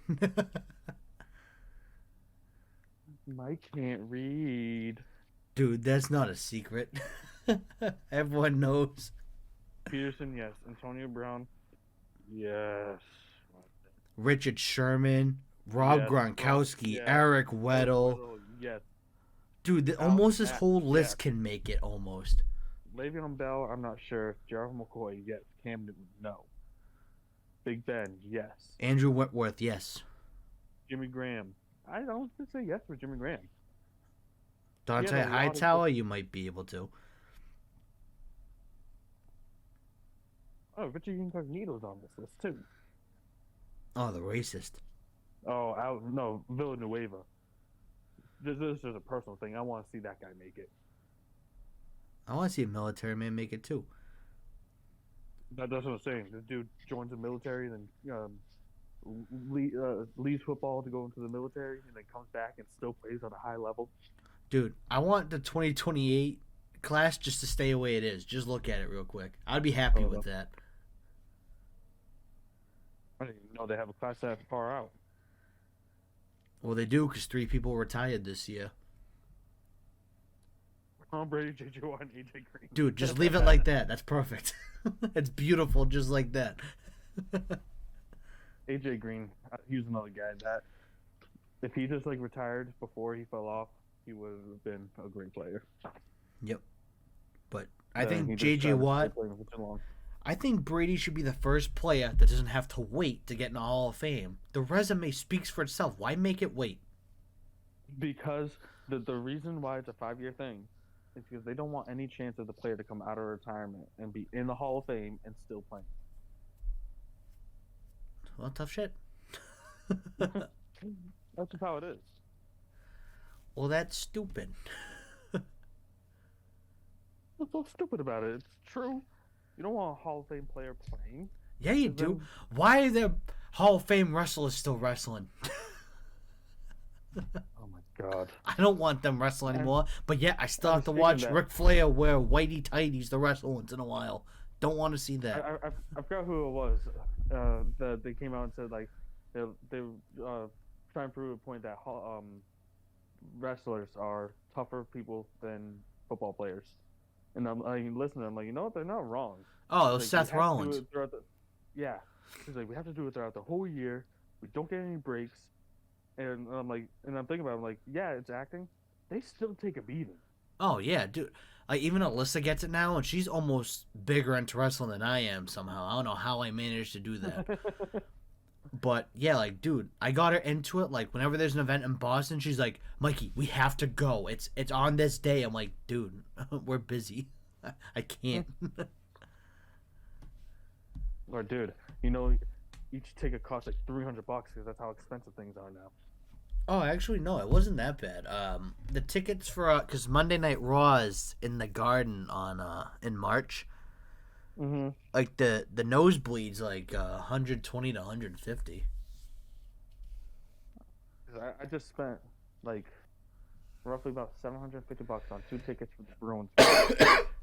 Well, Bruins are And, doing like, pretty damn good right now too. in like March, and I gave it to Caitlin and my mom as a Christmas gift. And they're still up high nosebleed seats. It's the front row of the nosebleeds, but it's still up high, and they're like $300 something a piece. I'm like, are you freaking kidding me? That's how expensive it is to go to a Bruins game on a Saturday now. And then, mind you, I get these tickets for them. My mom's like, "What day is it?" "Oh, I have tickets to that game." I'm like, are you freaking kidding me? I'm like, well, at least these seats are better than yours. So you can sit here, and then you can pick someone to go to take your seats or sell them. Yeah, the last time we spent a bunch of money for tickets, we went to a Survivor Series in November. I think I spent almost $700-800. I think for us to go, and we were sitting up pretty high too. Yeah, it's like a couple years ago, I spent almost $800 on 2 tickets to go to a Bruins playoff game, and we were sitting at the second to last row up. It was honestly 100% worth it because hockey is one of my favorite sports, but Oh also yeah, the atmosphere in a hockey game, it beats, in my opinion, it beats anything. Even beats like football, especially playoff hockey. It is just the atmosphere is phenomenal. If you ever had the chance to experience it, even if you're not a huge hockey fan, after going to one of those games, you're like, all right, I'll probably watch some more hockey now. I've been to normal hockey games. Never been to a playoff game, but I've been to Bruins games before. Even normal games, everyone's into it. Yeah, it's fun. I went to one game this year for the Patriots, and because my mom and dad got tickets, and then it turned into a thing where my brother and his fiance got tickets, and we got tickets, so we were all in different places, so we all tailgated together. Yep. Caitlin and I were the only ones that got like cheap tickets way up top. We never once went to our seats. That's funny.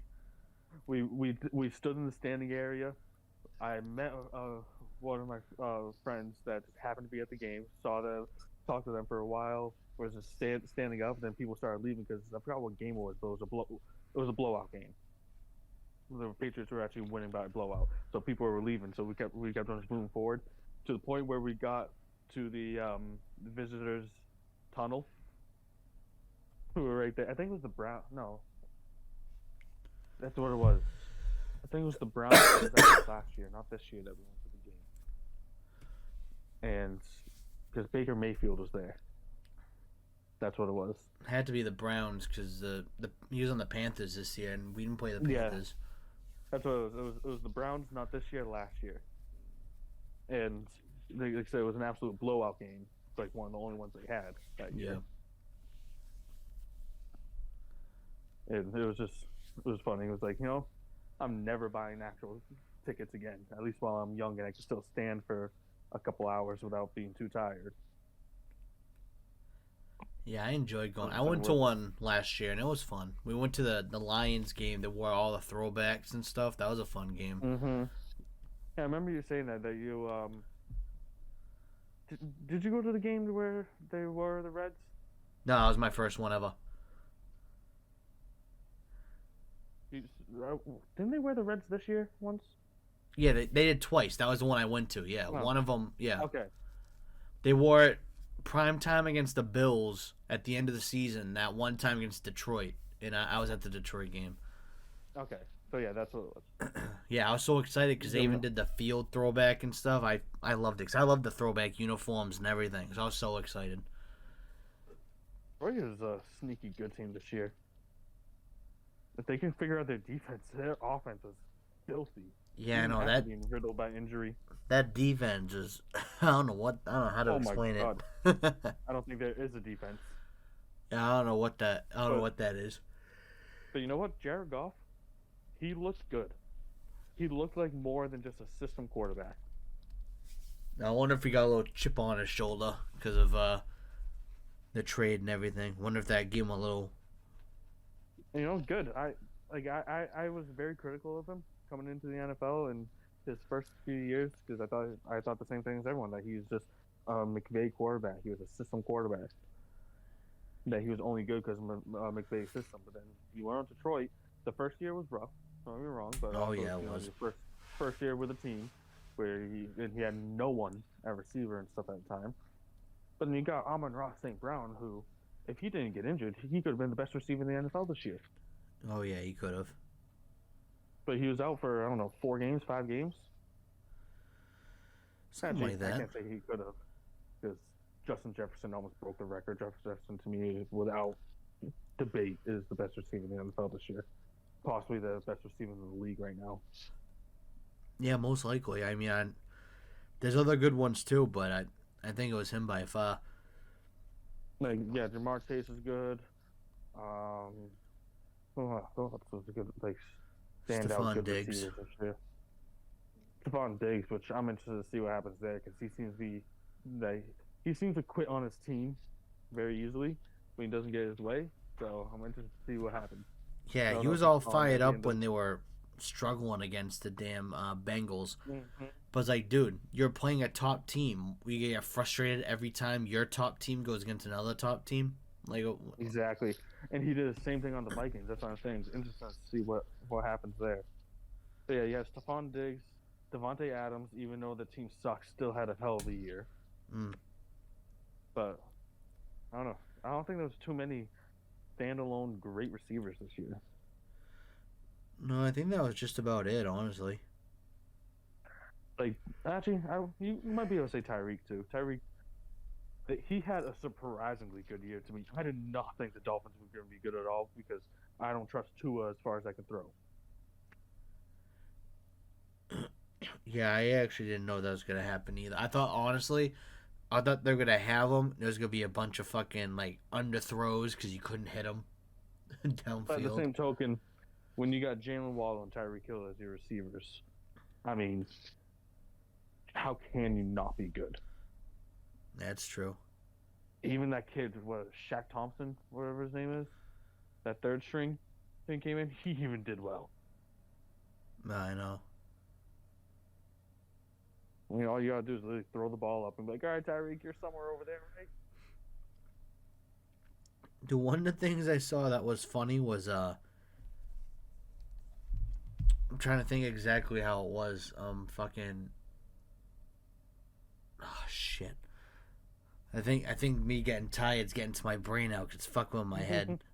That's what I'm feeling right now too.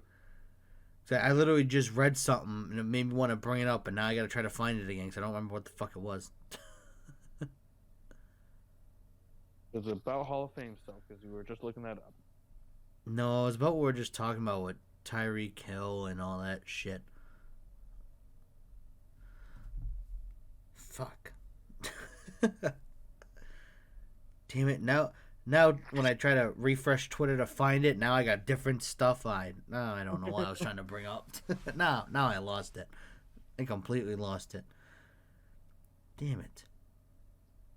Algorithms, work your magic because we're talking about this. You're gonna show me it right now, right?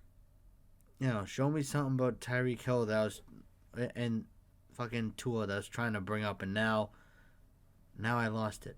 Yeah, nope, she's gone. No idea. Completely lost it. Okay, I'm scrolling on Twitter right now and I just saw something disgusting, so I don't know. Mine's full of a lot of wrestling stuff because Friday Night SmackDown's on. This one I'm seeing is Lady Gaga has a woman puke on her bare chest while she plays the drums. Gross. Yeah, that's disgusting. Why do people think this stuff is good?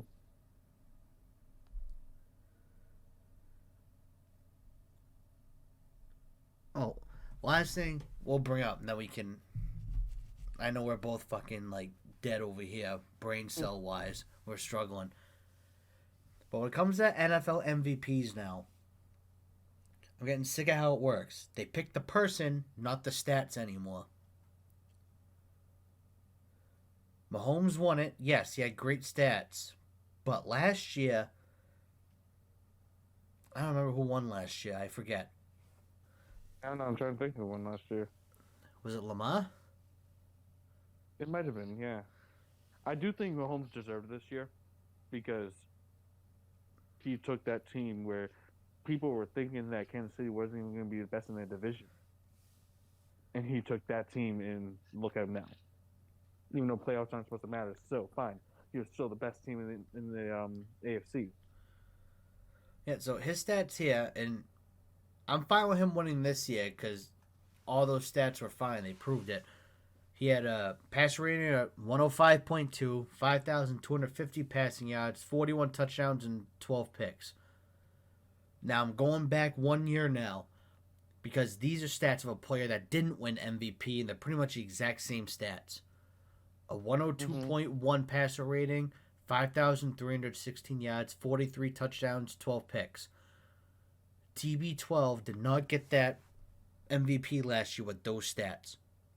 No, I forgot who did get the MVP last year. Was it Lamar? It might have been. I'm going to have to look now.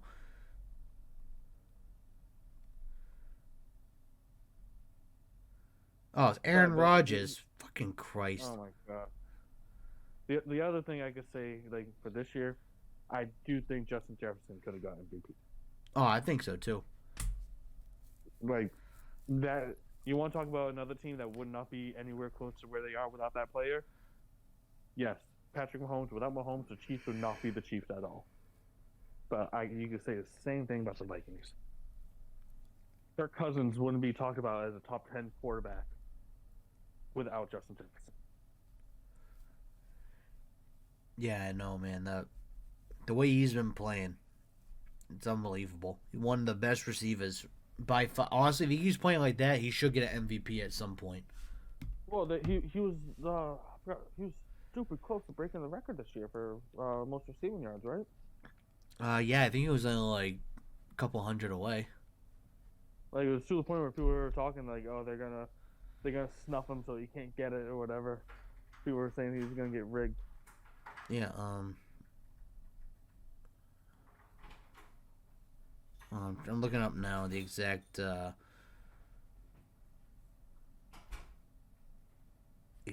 record here. Because he has, I'm looking at his now, 1,809. The record was Calvin Johnson, 1,964. So he was about 100 yards off. He could have had basically one good game and got it. Yeah, he was 150 yards off from beating it. Which, like you said, could easily have been one game.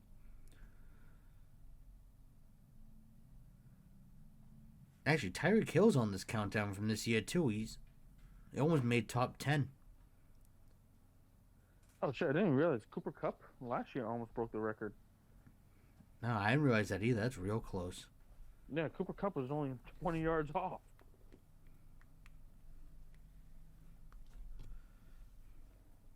He's another guy. Imagine if he stayed healthy the year. I wonder how they would have turned out. I know.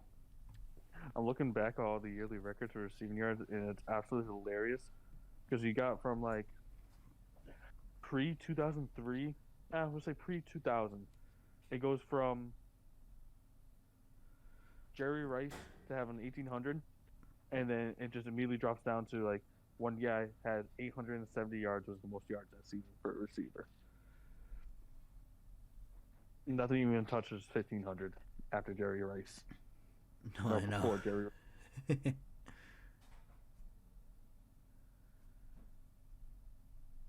Looking at some of these names, I forgot about a lot of these people. Brandon Lloyd. Completely forgot about Brandon Lloyd. I like Brandon Lloyd. He was in the Pats for a bit. Mushin Muhammad, another guy completely forgot about. Yeah, Panthers. Mm-hmm. Torrey Holt. Oh my god, Torrey Holt was so good. Joe Andre Johnson. Horn. Andre Johnson, people talk about him about potentially being one of the greatest in the league.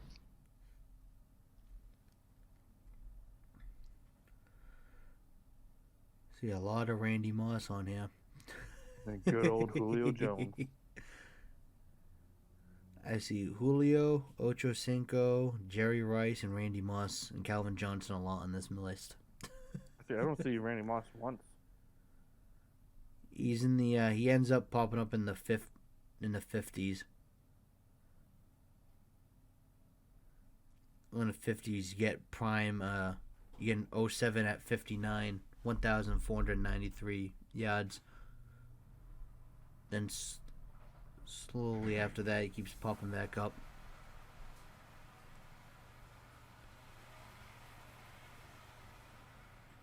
It's crazy to see some of this shit though, because like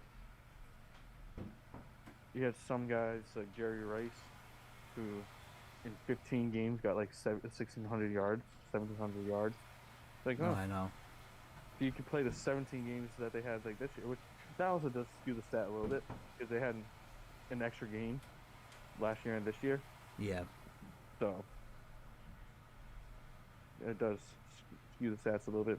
Hell, Josh Gordon, when he was on the Browns in 2013, Oh, got dude.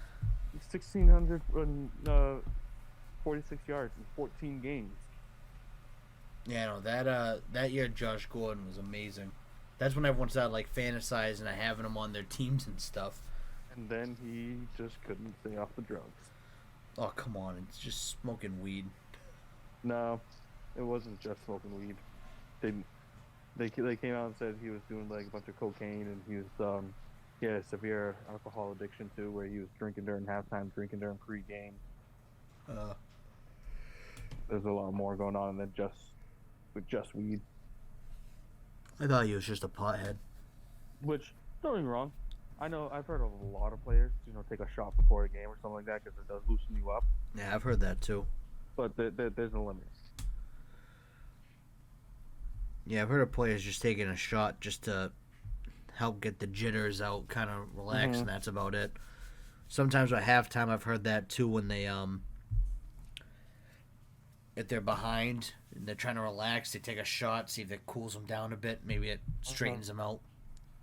Which that makes sense. I mean, if it helps you, do it, but don't fucking, don't drink a handle of whiskey before game day. You know what I mean? And that's what it was. Like Gordon wasn't just having a shot; he was drinking before games. The fact that he was able to do what he did while drunk is what's mostly amazing. I wonder if it's because he was. Honestly. It's like a superpower. He gets hammered. He's like the best player in the world.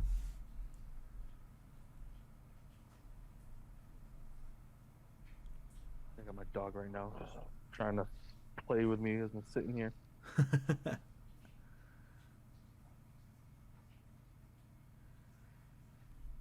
Well, I think that pretty much covers Super Bowl. We did halftime show and we did a Hall of Fame with some record stats here. We got our Super picks in early of who we think and what we want. Unfortunately, we both agree. We think the Eagles because they're just a juggernaut, but we don't want the Eagles. Yep. But I do think it'll be a high-scoring game, though. I think you'll be surprised. I think you'll be surprised about the score. Because Eagles have a good defense, and I can 100% see this game being an absolute blowout. It could be. Because the Eagles have a good defense, and if they can stop Mahomes, the Chiefs' defense is not good. Mahomes has had to bail out that defense too many times. Yeah, I know. So, I don't know, man, but the script was leaked for the Super Bowl. It's supposed to be 37-34 final score, so we'll see. You didn't see that? No, I didn't. I gotta find it. It's like too good. It's like on NFL memes or something. That there's a picture. Literally has a score of Yeah, I found it. I found it. I'm gonna send it to you. Yeah, 37-34. Philly beats the Chiefs. Hold on, I'm sending you a screenshot right now. No bullshit. Someone leaked the script. Start time, date. It's supposed to be a 3-hour and 37-minute game as well. Dude, I'm telling you right now, I'm going to time this fucking game. If it's this score and it's that long of a game, I'm going to say the sport's rigged. Honestly. And there's a script. If this shit actually happens, I'm probably not going to be a Pats fan anymore because then I know it's just bullshit. Well, at the same token, though, they can't allow it to happen. If this is already public, they can't allow that to happen. All right, so that means Chiefs. That means the Chiefs are winning 37-34. I cracked the code. They're just gonna flip the scores around. They go flip the scores around, and it's only gonna be a 3-hour game instead. That's too much. But when I first saw that, I was like, "There's no way. That's stupid. It's pretty damn funny, but stupid."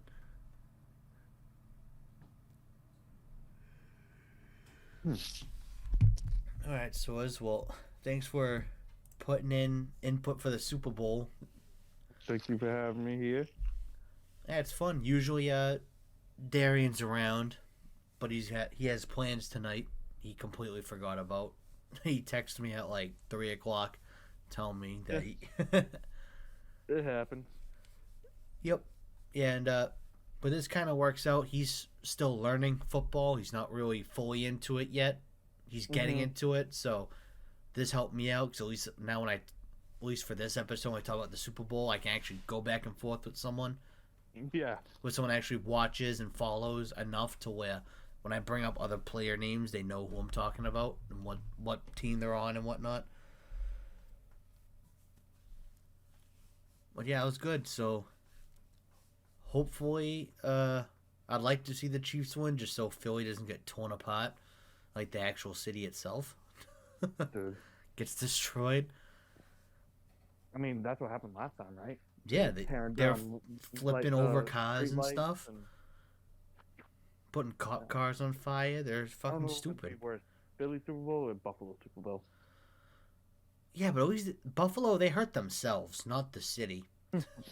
I'd be True. worried for all the poor people jumping through 5 tables instead of one. Kidding me? They wouldn't be able to jump through the table. They jump on the table and it would just shatter because it's frozen like ice. Yeah, that too. But yeah, I don't know if I feel like a Philly Super Bowl is worse because they actually did destroy their fucking city. I don't think Buffalo would destroy the city. I think they would just The city's probably a little more prepared for it right now too. They're like, yeah, we know how these guys are going to react. yeah, because they probably didn't know the Who first first time was it? around, and that probably threw them off.